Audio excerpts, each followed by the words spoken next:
مفتی طارق مسعود special. سب سے پہلے جو گھر بنایا گیا ہے نا لوگوں کے لیے تاکہ وہ عبادت کریں، وہ بھی بکہ تھا۔ وہ کہاں ہے؟ مکہ کو بکہ بھی کہتے ہیں عربی میں، وہ مکہ میں ہے۔ تو بیت اللہ سب سے پہلا گھر ہے جو اللہ نے بنایا۔ اللہ سے جن کو محبت ہے وہ جاتے ہیں، وہاں ایک عجیب منظر ہوتا ہے لوگوں کا۔ تو کیسے یہ جو ملتزم ہے یہاں لپٹتے ہیں، کیسی روح کو تسکین ملتی ہے کہ نہیں ملتی؟ تو یہ اللہ کا ہم پر بہت بڑا احسان ہے کہ اللہ نے کہا میرا گھر ہے۔ اللہ چاہتا ہے میرے بندے مجھ سے محبت کریں، جیسے میں بندوں سے محبت کرتا ہوں، بندے بھی مجھ سے محبت کریں اور مجھ سے ملاقات کے لیے آیا کریں، مجھ سے لپٹ کے رویا کریں۔ تو اب اللہ کے پاس تو ہم عرش پہ نہیں جا سکتے نا، یہ تو ناسا والوں سے رابطہ کرنا پڑے گا، بھائی کوئی ایسی خلائی شٹل بناؤ جو 7ویں آسمان پہ جائے۔ وہ کہیں گے چلے جاؤ گے، واپسی کی کوئی گارنٹی نہیں ہے۔ تو اللہ میاں نے کیا کیا، بھائی ہم جیسے اپنے ماں باپ کے گھر جاتے ہیں عید بقرعید پہ ان کی زیارت کے لیے، دادا دادی کے گھر جاتے ہیں، تو ہر ایک کے گھر ہی جاتے ہیں نا جب ملنا ہوتا ہے۔ کسی بڑے دن کے موقع پہ جب کسی سے ملنا ہوتا ہے تو ہم کہاں جاتے ہیں؟ روڈ پہ بلاتے ہیں اس کو۔ آپ آئے جی عید کے دن اپنی اماں سے ملنے جانا ہے، تو آپ نے کہا اماں وہ اعلیٰ دین پارک پہ آ جاؤ۔ اماں کہے گی میری توہین ہے، بھائی میرے گھر آ بیٹا ملنے کے لیے، کیا خیال ہے؟ یہی کہے گی نا۔ گرل فرینڈ سے ملا جاتا ہے گٹر کے ڈھکنوں پہ اور ادھر ادھر، لیکن جہاں تعظیم کا عنصر ہوگا، کسی ریلیٹو سے عزت دار سے ملنے کے لیے جانا ہوگا تو کہاں جاؤ گے؟ اس کے در پہ حاضری دو گے۔ تو اللہ تعالیٰ نے، اللہ بھی یہ چاہتے تھے کہ میرے بندے مجھ سے ملیں، محبت کا اظہار کریں، اور بندے بھی جو جن کے دل میں اللہ کی محبت ہے وہ بھی چاہتے ہیں نا کہ ہم اللہ سے ملیں۔ تو اللہ نے کہا میں تو عرش پر ہوں، تو تم کہاں آ جاؤ، یہ میرا گھر ہے۔ تو اللہ میاں نے کوئی لگژری گھر نہیں بنایا کہ اس میں اٹیچ باتھ روم ہوتا، اس میں کچن ہوتا، اس میں ایک واش روم ہوتا، اس میں لگژری سوئمنگ پول ہوتے، اس میں جناب کو بڑے پنکھے ایئر کنڈیشن اور فانوس لٹکے ہوئے ہوتے۔ نا نا نا نا، اللہ نے کہا بھائی محبت کا اظہار کرنا ہے نا لپٹ کے، تو ایک 4 دیواری بنا دی۔ اب تو پھر بھی اس میں سونے وونے کے دروازے لگا دی۔ ابراہیم علیہ السلام نے تو کچے گارے کی مٹی سے بنایا تھا، اور جگہ بھی ایسی بیابان، کوئی گھاس پھوس بھی نہیں اگتی وہاں پہ، ایسی جگہ پہ اللہ میاں نے اپنا گھر بنا دیا۔ بیابان جگہ پہ پتہ ہے کیوں بنایا اللہ میاں نے؟ اگر اللہ میاں اس کو سوئٹزرلینڈ جیسی جگہ پہ بنا دیتے نا تو پھر تو سوئٹزرلینڈ کے چکر میں جا رہے ہوتے سارے، لیبل لگاتے اللہ کے گھر کی زیارت جا رہے ہیں، اصل میں تو پہاڑیاں دیکھنی تھی ہری بھری۔ اللہ میاں نے کہا ایسی جگہ پہ بناؤں گا کہ جو مجھ سے محبت کرے گا وہ محبت ہی کھینچ کے لائے گی، اس کے علاوہ اس کو وہاں انٹرٹینمنٹ کی کوئی چیز نہیں ملے گی، کوئی آبشار چشمے نہیں ہے وہاں پہ، ایک زمزم ہے بس، وہ بھی دودھ کی نہر نہیں ہے، کوئی شہد کی، پانی پانی ہے وہ بھی۔ تو اب لوگ وہاں جاتے ہیں، اللہ کہتے ہیں ان اول بیت وضع للناس للذی ببکۃ، وہ گھر ہے جو مکہ میں ہے، سب سے پہلا گھر۔ وہ کسی عارضے کی وجہ سے بیت المقدس بنا دیا تھا اللہ نے، کیونکہ ابراہیم علیہ السلام، موسیٰ علیہ السلام، ابراہیم علیہ السلام کی اولاد میں جتنے پیغمبر نبی کے علاوہ آئے، اسماعیل علیہ السلام کے علاوہ، وہ سارے بیت المقدس میں آئے ہیں۔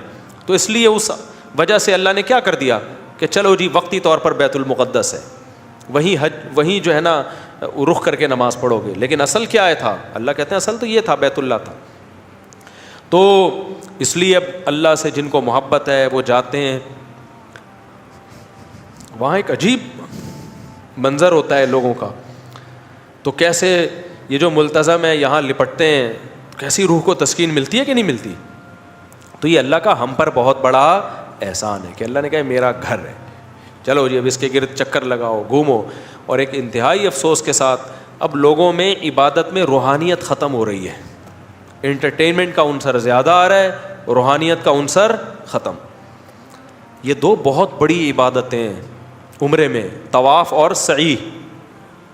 اس میں باتیں کرنا، سیلفیوں کی طرف توجہ دینا، دیکھو جب آپ اپنے دل سے کسی کام کی عظمت کو ختم کر دو نا اور انٹرٹینمنٹ بنا لو اس کا سب سے پہلا وبال پتہ ہے کیا آتا ہے؟ پھر دوبارہ کبھی بھی آپ وہ عبادت کرو گے اس میں آپ کو روحانی لذت محسوس نہیں ہوگی۔ مثال کے طور پر آپ نماز پڑھ رہے ہو، اس میں ہنسی مذاق شروع کر دو نماز میں، اور کبھی کھجا رہے ہو، کبھی ہنس رہے ہو، کبھی کیا کر رہے ہو، تو نماز تو ٹوٹتی ہے۔ لیکن اگر اس طرح چند دن دفعہ پڑھو گے نا تو پھر نماز کی لذت ہمیشہ کے لیے ختم ہو جائے گی، آپ کے دل سے نماز کی عظمت نکل جائے گی.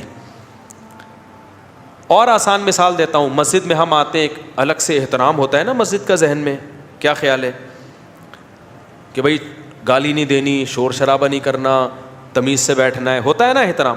لیکن اگر کچھ دنوں کے لیے اللہ نہ کرے مسجد کو ہوٹل کا ماحول بنا دیا جائے, آپ آ رہے ہو, چائے پی رہے ہو, میز کرسیوں پہ پان گٹکے چل رہے ہیں, تو مسجد کا تقدس ہمیشہ کے لیے آپ کے دل میں ختم. پھر آپ کو مسجد میں وہ روحانیت محسوس ہی نہیں ہوگی. تو خوب سمجھ لیں, جب آپ طواف کرتے ہیں, سعی کرتے ہیں, اگر آپ نے وہاں سیلفیوں میں, نمائش میں لگا دیا اپنے آپ کو, ہنسی مذاق میں لگا دیا, باتوں میں لگا دی, کچھ لوگ طواف کرنے گپے لگا رہے ہیں, سعی کے دوران گپ شپ لگا رہے ہیں, ہنس رہے ہیں, اور بھائی کیا حال ہے, اور بھائی تھوڑا اسپیڈ پکڑ لیں, تھوڑا سا تیز چلے, ابھی تھوڑا آہستہ ہو جا, یہ ابھی تو چل رہا ہوتا ہے بعض لوگوں میں. تو بھائی یہ تو شاعر اللہ ہے, آپ کس جگہ پہ ہو, اللہ کا گھر ہے, ساری زندگی جس کی طرف رخ کر کے نماز ادا کی, آج اللہ نے وہ آپ کے سامنے رکھ دیا. اتنی بڑی جگہ, یوں سمجھو اللہ ہے وہاں پہ. وہ تو اللہ کو اس دنیا میں اپنی یعنی دنیا کی آنکھوں سے دیکھنا ممکن نہیں ہے, تو اللہ نے کیا کر دیا, میرا گھر ہے. تو کتنی بڑی جگہ ہے. اور پھر صفا اور مروہ کی سعی من شعائر اللہ. یہاں حضرت ابراہیم کی زوجہ نے ایک بہت بڑی قربانی دی تھی, اپنے بچے کو لے کے تڑپایا تھا انہوں نے اللہ کے لیے. بھوک, ابراہیم علیہ السلام اپنی زوجہ کو ایسی جگہ پہ چھوڑ کر آ گئے, کوئی گھاس کا تنکا بھی نہیں ہے. کتنی بڑی قربانی ہے. انہوں نے کہا اللہ کی خاطر صبر کروں گی بس. صحیح بخاری کی حدیث ہے کہ حضرت ہاجرہ نے ابراہیم علیہ السلام سے پوچھا, آپ ہمیں یہاں کیوں چھوڑ کے جا رہے ہو؟ وہ جواب ہی نہیں دیتے تھے, بار بار پوچھتی تھی. آخر میں ایک سوال پوچھا کہ اللہ کے حکم پہ کر رہے ہیں, یہ کہاں سے اونٹ پہ چل کے آئے ہوں گے ریگستانوں کو کراس کر کے. آپ دیکھ لو ذرا بیت المقدس سے سفر ذرا دیکھو آپ, شام سے سفر, شام سے ہوتے ہوئے آئے یہاں پر مکہ, ریگستان ہے لمبے لمبے. زوجہ بار بار پوچھ رہی ہے کہاں لے جا رہے ہو بھائی, اور چھوڑ کے آ رہے ہو ہمیں. جب کئی بار پوچھا, پھر پوچھا بتائیں اللہ کے حکم پہ کرنے, اور فرمایا ہاں. تو حضرت حاجر نے فرمایا اذا لا یضیعنا, پھر اللہ ہمیں ضائع بولو نہیں کرے. کیسا توکل پیدا ہوتا ہے یار, اللہ کے لیے جب قربانی دی جا رہی ہے تو پھر اللہ ضائع نہیں کرتا. اور قربانی ہی اللہ چاہتے ہیں بھائی, کتنی بڑی یادگار ہے. پھر وہاں حضرت ہاجرہ کا اللہ کو دوڑنا کتنا پسند آیا, کیونکہ قربانی دی ہے نا, اللہ قربانی مانگتا ہے. آج ہمارے زندگی میں قربانی بولو نہیں ہے. کوئی اللہ کے لیے نہ پسینہ بہاتے ہیں, خون تو بہت دور کی بات ہے, فجر کی نماز نہیں پڑھی جاتی آج نیند قربان کر کے. تو قربانی دی, اس قربانی کی اللہ نے کیسی قدر کی ہے. کیسے دیوانوں کی طرح بھاگ رہی تھی نا, کیا حال ہوا ہوگا. عورت اپنے بچے کو بھوکا پیاسا برداشت کر سکتی ہے؟ بچہ ایڑیاں رگڑ رہا ہے, رو بھی رہی ہیں, پریشان بھی ہیں, اللہ سے شکایت نہیں ہو رہی کہ اللہ یہ تو نے کیا کر دیا ہمارے ساتھ. آج تھوڑا سا دین پہ چلتے ہیں, ذرا سی قربانی آئے تو اسلام کو, مولویوں کو, شریعت کو برا بلا کہنا شروع. ابے ان مولویوں نے یہ کر دیا, ابے وہ علماء نے یہ کر دیا, ابے اللہ نے میرے ساتھ یہ کر دیا. بچہ قحط سے مر رہا ہے, بھوک پیاس سے, دوڑ رہی ہیں, جو ان کے بس میں ہے وہ کر رہی ہیں. زبان سے کوئی اللہ کے خلاف شکایت بولو نہیں. ادھر کتنی مشکل ہے, تھک جاتا ہے آدمی اچھا خاصا صفا مروہ کی صحیح میں. اور اب تو کافی حد تک پلین ہو گیا, پہلے تو پہاڑ پہ چڑھنا, پہاڑ پہ اترنا ایسے تھا. کتنا بڑا واقعہ ہوا ہے, اور اس کو کیا بنایا جا رہا ہے, انٹرٹینمنٹ. سیلفی نہ کہیں فوت ہو جائے اپنے گھر والوں, بھائی بعد میں بنا لینا سیلفی, ہم نہیں کر رہے, ایک یادگار رکھ لینا اپنے پاس. ابھی تو فوکس کرو کس کو, عبادت کو فوکس کرو. وہ دل میں استحضار رکھو کہ اللہ کی ایک نیک بندی یہاں دوڑی تھی. جب وہاں دوڑو نا, دیکھو اسلام کی ساری عبادتوں میں وقار ہے. حدیث میں آتا ہے جماعت نکل بھی رہی ہو نا, دوڑ کے مت آؤ مسجد میں, کیونکہ یہ وقار کے خلاف. دوڑنا ہے تو جاگنگ کرو, جا کے پارک بنے ہوئے ہیں, گلی محلے دوڑنے کی جگہ نہیں ہے. وقار ہے وہاں. کیا ہے, اس وقار کو ایک طرف رکھ دو. کتنے بڑے بڑے بزرگ, پیغمبر, سب وہاں کیا ہوئے ہیں, ایک حد تک چلتا ہے. فوراً اللہ کی طرف سے آرڈر ہوتا ہے, اب چلنا نہیں ہے, اب کیا کرنا ہے, یہاں سے دوڑنا ہے. دیکھنے میں تو کچھ بھی نہیں ہے بھائی, بہت بڑا سبق مل رہا ہے ہمیں اس واقعے سے, بہت بڑا سبق. یہ کیسی بات, کوئی غیر مسلم دیکھے یار یہ کوئی عبادت ہے؟ نماز عبادت سمجھ میں آتی ہے, رکوع کر رہے ہو, سجدہ کر رہے ہو, قرآن پڑھ رہے ہو, سمجھ میں آتا ہے نا, روزہ رکھ رہے ہو, یہ کیا عبادت ہے دوڑ رہے ہو؟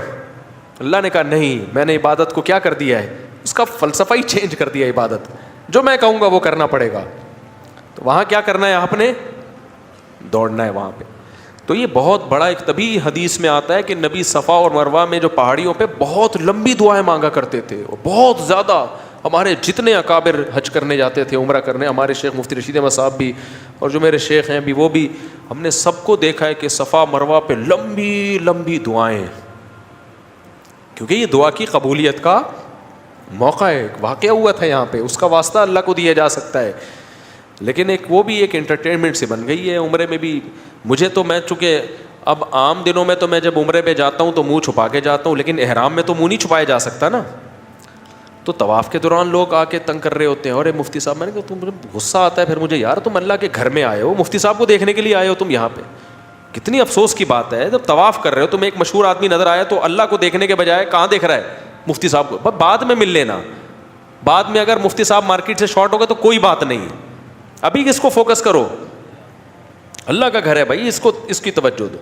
ہاں تھوڑا سلام کر لیا, ہیلو, بس اتنا کافی ہے. اس وقت سیلفیاں طواف کے دوران لینے کی کوشش, یہ بہت غلط حرکت ہے. صفا مروہ میں بھی, تو حج میں تو اور زیادہ ہے, حج میں رمی بھی ہے, رمی ایک الگ ہی عبادت ہے. پھر طواف زیارت ہے. طواف زیارت کا کیا مطلب ہے, بقرعید کے دن طواف.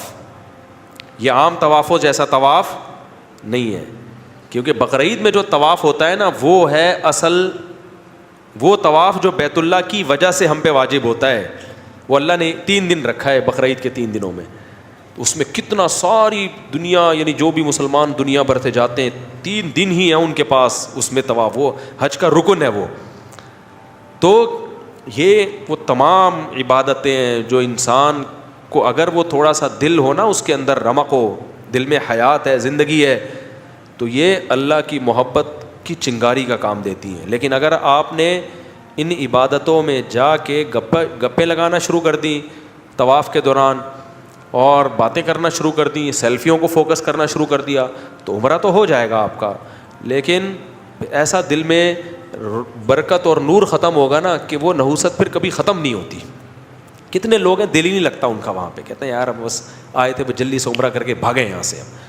تو یہ اللہ تعالیٰ کی طرف سے پھر دل میں جو ہے نا وہ سیاہی پیدا ہو جاتی ہے. تو اللہ نے کیا فرمایا, ان اول بیت وضع للناس للذی ببکۃ.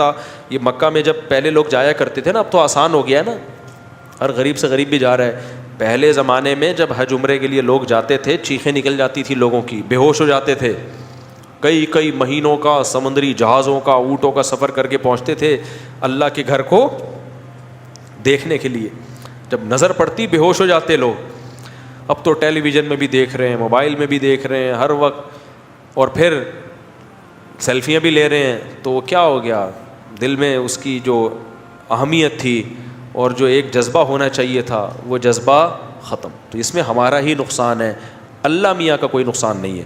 یہ کافی وقت ہو گیا, وقت بھی ہمارا مکمل ہو گیا. ایک آیت بس میں پڑھ کے بیان کو ختم کرتا ہوں. اس میں اصل میں سورہ آل عمران میں نا غزوہ احد کو بہت تفصیل سے بیان کیا. آج میرا ارادہ تھا غزوہ احد کو میں بیان کروں گا, لیکن دوسرے موضوعات پر وقت ہو گیا. یہی ہوتا ہے ہمارے ساتھ, یہ بچپن سے ہوتا آ رہا ہے, کیا کریں ہم. لوگ کہتے ہیں ٹاپک جو ہوتا ہے وہ تو ہوتا نہیں, تو کیا کرنا ہے آپ نے, کوئی ایم اے اسلامیات کی تیاری تو کرنی نہیں ہے.